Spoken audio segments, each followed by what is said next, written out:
Audio park একটি আধুনিক audio recording studio. এখন বিশাল কর্মযজ্ঞ নিয়ে অডিও পার্ক। মোবাইল 01676811159। লাইক দিন, এখনই সাবস্ক্রাইব করুন।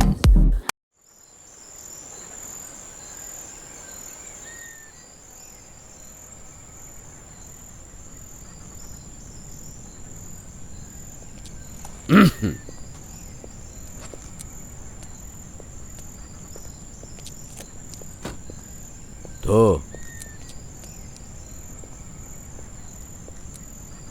কি আনছো?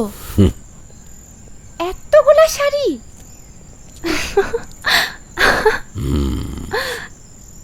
এগুলো কে পরবে?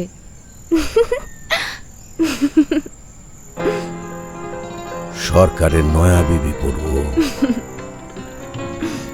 সরকারের নয়া বিবি তুমি।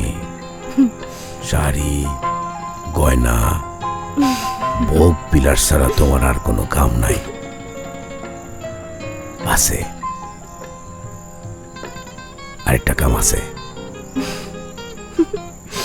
সরকারের আদর খাবা আর আদর দিবা। এখন শাড়িগুলো একটু দেখি। দেউন তো আমি নতুন শাড়িগুলান পইরা একবারে এক রকমে আমার সামনে এসে খারাবা আর আদর করবা। আপনি একটা পাগল। আচ্ছা, আপনি ছোটবেলায় কখনো বায়োস্কোপ দেখছেন? দেখছি মানে কত দেখছি। হাসেন মোল্লার একটা বায়োস্কোপ আছে। ওর বাপে আগে দেখাইতো। আজ দেখলাম বায়োস্কোপ মাথায় নিয়া বয়লার শহরের দিকে রওনা দিছে। হ, আজকে আমিও তার কাছে বায়োস্কোপ দেখতে চাইছিলাম। দেখাই নাই? না।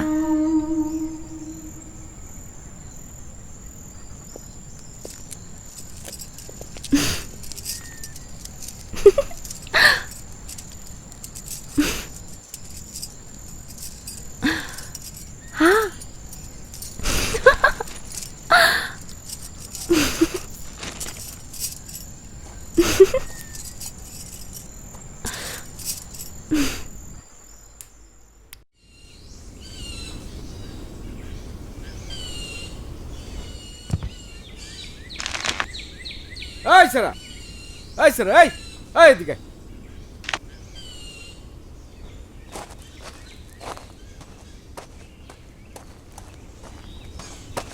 সালাম আলাইকুম সরকার সাহেব।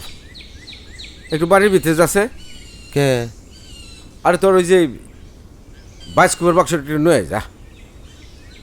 হ্যাঁ, আরে বায়োস্কোপের বাক্সটা নই আয়, আমার সাথে চল। বোঝেন না কিছু, কচুরে কয় লেসু। যা।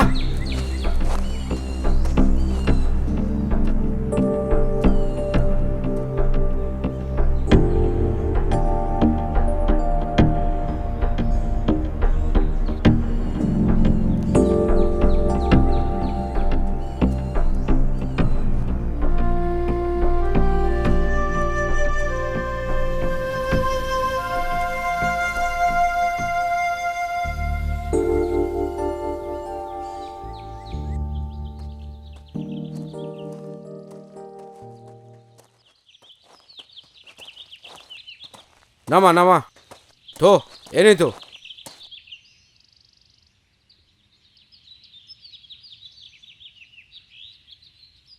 সব কিছু তুই সেট কর।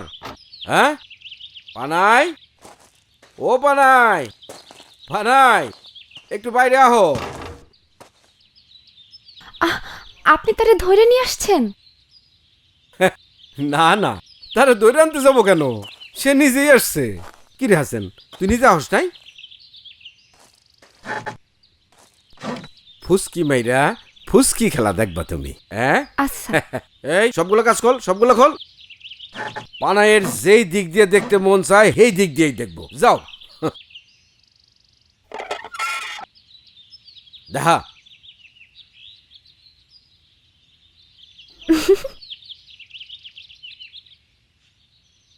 আয় আয় আয় আয় ছেলে বুড়ো দেখেন ভালো, ধলপুর নামে গিরাম ছিল, গিরামের এক যুবক ছিল, এসব যে তার নামটা ছিল, বয়সটা তার কচি ছিল, মুক্তিযুদ্ধে চলে গেল, সেকান্দার নামে পিশাচ ছিল, পাকিস্তানের বন্ধু ছিল, রক্ত চুষার স্বভাব ছিল।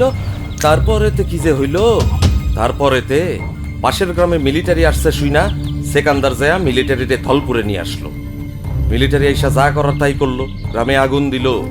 আরে আয় আয় আয় আয় তারপরেতে কি যে হলো, ধলপুরেতে আগুন দিল, মেগুলান রে ধরে নিল, ক্যাম্পে নিয়ে চালান দিল। সেকান্দারের কি হইল, মুক্তিরা সব গ্রামে এলো, এসোপো সঙ্গে ছিল, সেকান্দার রে ধরে নিল, গাছের সঙ্গে বেঁধে দিল। মেরে ফেলে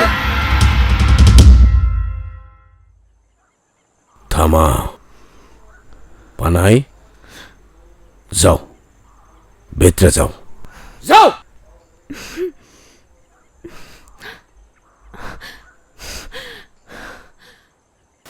প্রিয় দর্শক, আসসালামু আলাইকুম। আমরা অত্যন্ত আনন্দের সাথে জানাচ্ছি যে আমাদের টাঙ্গাইলের কৃতি সন্তান রিজু ভাইয়ের পরিচালিত বাপজানের বায়োস্কোপ সিনেমাটি 9টি ক্যাটাগরিতে 2015 সালে জাতীয় চলচ্চিত্র পুরস্কার পেয়েছে। চলুন দর্শক, আমরা এখন কথা বলছি রিজু ভাইয়ের সাথে। কেমন আছেন রিজু ভাই? জি ভালো আছে। আমরা জানি যে আপনার সিনেমাটি জাতীয় চলচ্চিত্র পুরস্কার 2015-তে 9টি ক্যাটাগরিতে পুরস্কার পেয়েছে। তো এ ব্যাপারে আপনার অনুভূতি কেমন? 2015 সালে আমার এই সিনেমাটা রিলিজ দেই আমি, বাপজানের বায়োস্কোপ, এবং অনুভূতি আসলে খুবই ভালো। আপনারা জানেন যে বাপজানের বায়োস্কোপ সিনেমাটি করতে গিয়ে আমার এসএটিভির চাকরি ছাড়তে হয়েছে এবং আমার বউ বাচ্চাকে টাঙ্গাইল এনে রাখতে হয়েছে। আমি ঢাকায় রাখতে পারিনি আমার বউ বাচ্চাকে। এবং আমার এক ধরনের এক্সপেকটেশন তো সব চলচ্চিত্র নির্মাতারই থাকে, আমারও ছিল যে আমি এটা ন্যাশনাল অ্যাওয়ার্ড পাবো, কিন্তু এতগুলিতে পাবো এটা আসলে কোনো ধারণা ছিল না। কারণ হচ্ছে 2015 সর্বকনিষ্ঠ চলচ্চিত্র নির্মাতা ছিলাম আমি। আর আমার ইচ্ছা ছিল যে আমার জীবনের প্রথম চলচ্চিত্র আমি টাঙ্গাইলের ভাষা ইউজ করব, টাঙ্গাইলের শুটিং করব। সেই জায়গার থেকে আমি আমার গ্রামের বাড়ি চরের ওইদিকে শুটিং করেছিলাম এটার। এবং এটা শুটিং করতে গিয়ে আমাকে অনেক পরিশ্রম করতে হয়েছে, আমার অনেক স্যাক্রিফাইস করতে হয়েছে, অনেক লম্বা একটা জার্নি পাড়ি দিতে হয়েছে, অনেক কষ্টকর ছিল জার্নিটা। তো দিন শেষে গণপ্রজাতন্ত্রী বাংলাদেশ সরকার আমাকে উপযুক্ত মনে করেছেন এবং আমার টাঙ্গাইলবাসীর দোয়া ছিল আমার পিছনে, আর যে কারণে আসলে এটা রাষ্ট্রীয়ভাবে স্বীকৃতি পেয়েছে। এবং আমি সবার কাছে রিকোয়েস্ট করব যে আমার জন্য যেন টাঙ্গাইলবাসী দোয়া করে এবং আমি যেন ভবিষ্যতে আরও অনেক ভালো ভালো কাজ করতে পারি। এই চলচ্চিত্র অঙ্গনে আপনার আসার নেশাটা হলো কোথা থেকে? আমরা যখন 5-6-এ পড়ি, আমি তো বড় হয়েছি, আমার বাসা হচ্ছে শিবনাথ পাড়ায়, পুরাতন বাস স্ট্যান্ডে, ওই বিশ্বাসঘাতকা এরিয়াটাতে বড় হয়েছি আমি। আমরা যখন হাই স্কুলে পড়ি 7-8-এ, তখন হচ্ছে ধূমকেতু নামের একটা সংগঠন করি আমরা বন্ধুবান্ধব মিলে, যে সংগঠন থেকে প্রথম একটি মঞ্চনাটক করা হয় এবং সে মঞ্চনাটকের পরবর্তীতে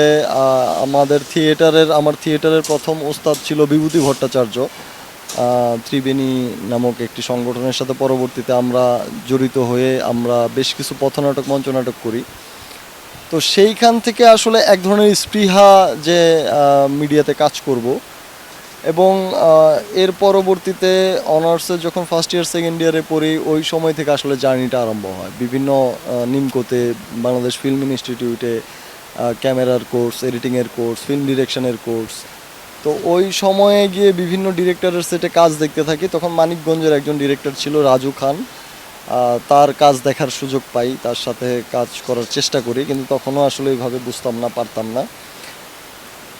আর এর পরবর্তীতে আমার গুরু হচ্ছে শাহিদ শরীফ খান, যার সাথে আমি সহকারী পরিচালক হিসেবে কাজ করি, এবং জীবনের প্রথম নাটকের শুটিং দেখি হচ্ছে জুয়েল মাহমুদ নামের একজন ডিরেক্টরের, ললিতা নামের একটি ধারাবাহিক নাটক বানিয়েছিল সে।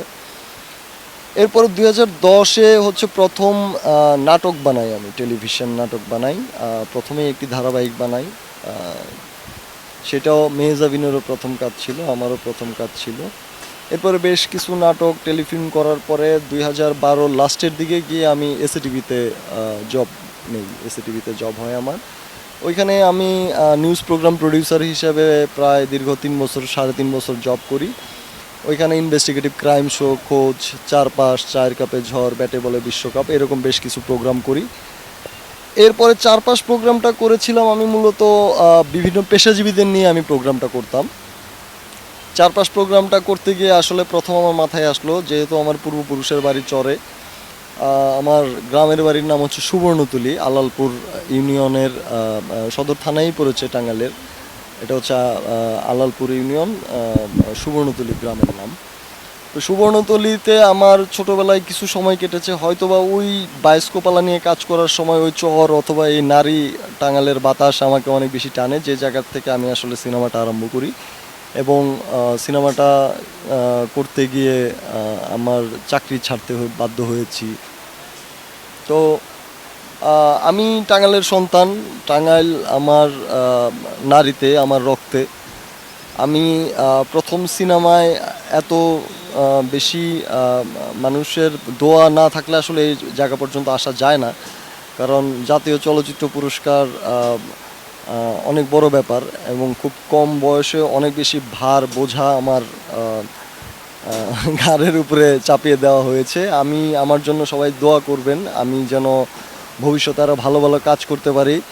আমি এখন টাঙ্গাইলের ভাষায় দিয়ে টাঙ্গাইলে শুটিং করে টাঙ্গাইলের সিনেমা বানিয়ে আমি বাংলাদেশে রাষ্ট্রীয়ভাবে একটা সিনেমাকে রিপ্রেজেন্ট করেছি। এই চলচ্চিত্রটি কোন কোন শাখায় পুরস্কার পেয়েছে? আমার এই চলচ্চিত্রটির নির্মাণ আরম্ভ করি 2013 লাস্টের দিক থেকে, মানে সেট তৈরি করা, ওই চরটাকে ডেভেলপ করা। তো এটা আমি রিলিজ দিতে পেরেছিলাম ফাইনালি 2015-তে, এবং 2015-তে জাতীয় চলচ্চিত্র পুরস্কারে আমার সর্বমোট 8টি বিভাগে 9টি পুরস্কার এসেছে।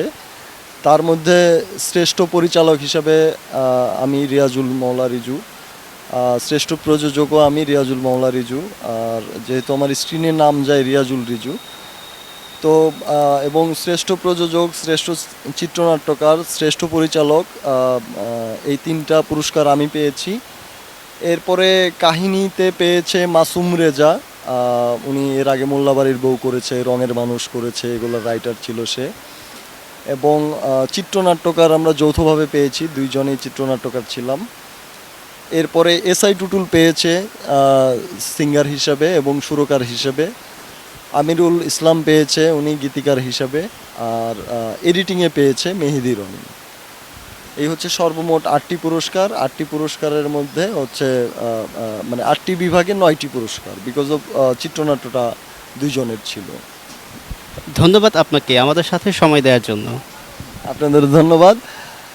শুধু দর্শক মণ্ডলী, আপনাদের অনেক ধন্যবাদ, এবং প্রিয় টাঙ্গাইলবাসী আমার জন্য দোয়া করবেন, আমি যেন মানে বেঁচে থাকার আগ পর্যন্ত চলচ্চিত্র নির্মাণ করতে পারি, মৃত্যুর আগ পর্যন্ত যতদিন বেঁচে থাকব।